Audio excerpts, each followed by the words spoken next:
Khanize ke sihlebe ngezimanga zakumnakwethu. Hey, le season ibixakile. Kukhona ke episode kaVukani Mhlongo waseNtuzuma kunye nonkosikazi wakhe uMangwane. uVukani ke lo una 34 years, unkosikazi wakhe uMangwane una 21 years, and then banabantwana ababini badibana unkosikazi lo uMangwane ena 15 years.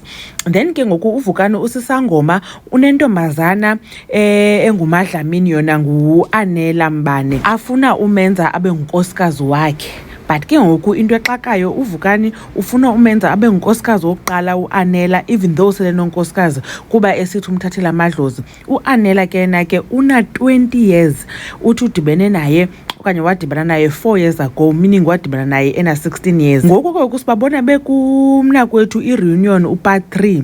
Wathi gqa unkosikazi wachaza ke yena ke ba akasekho semtshatweni, abavani nomyeni wakhe, kodwa ke umyeni wabechaza ba hayi bazama ulungisa izinto. Wakhala unkosikazi esithi umuntu angafila njani xa enolaliswa ebhedini, nilale nobathathwe ebhedini. Hey sethuka uba hayi njani ngoku caba ke bekukho umsebenzi, and then ke ngoku kwalate caba esepha lo Anela Mbane wacaba kazukwazi uhamba.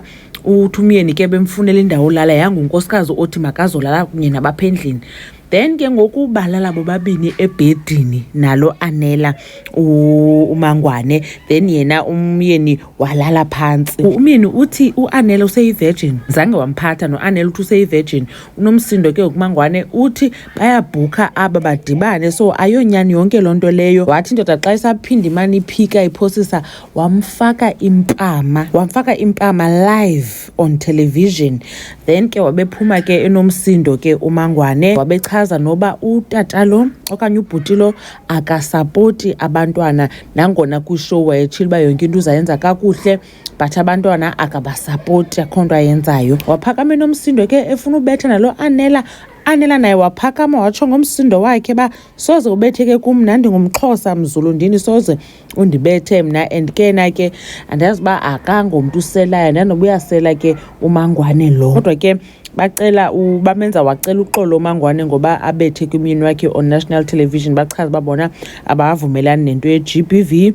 Then babuzwa nangento ze-ages zabo kuba ke nabo beyazi ba abantu bekhalaza uba umnakwethu usibonisa abantu abathandana nabantwana abancinci, kodwa ke isolution yaphela ingeyoba funeka bonke beye kwi-counselling. Khanitsho ke benani ba nicinga ntoni nina ngayo yonke le nto?